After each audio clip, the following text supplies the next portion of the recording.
નમસ્કાર દર્શક મિત્રો, એસડી ન્યૂઝ ગુજરાતી ચેનલ પર આપનું સ્વાગત છે. હું આપની સાથે વૈશાલી પોબારું કરીશું નજર આજના સમાચાર પર. અંકલેશ્વર તાલુકાના સારંગપુર ગામના ગોમતીનગરમાં વિદેશી દારૂનું કટિંગ થાય તે પહેલાં જ જીઆઈડીસી પોલીસે દરોડા પાડી વિદેશી દારૂનો જથ્થો અને 2 વાહનો મળીને કુલ 4.34 લાખનો મુદ્દામાલ કબજે કર્યો.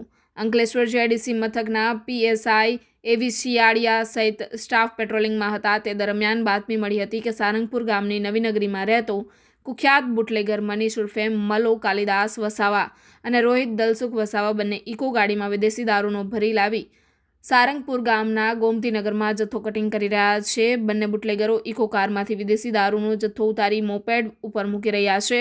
જેવી બાતમીના આધારે પોલીસે દરોડા પાડ્યા હતા. પોલીસના દરોડાના પગલે બંને ઇસમો ફરાર થઈ ગયા હતા. પોલીસને સ્થળ પરથી વિદેશી દારૂની 795 નંગ બોટલ મળી આવી હતી. પોલીસે સ્થળ પરથી 1.64 લાખનો દારૂ અને ઇકો સહિત મોપેડ મળીને કુલ 4,34,000નો મુદ્દામાલ કબજે કરી કુખ્યાત બુટલેગર સહિત બંને બુટલેગરોને વોન્ટેડ જાહેર કરી વધુ તપાસ હાથ ધરી છે. Reporter Jayesh Prajapati, SD news Gujarati, Ankleshwar.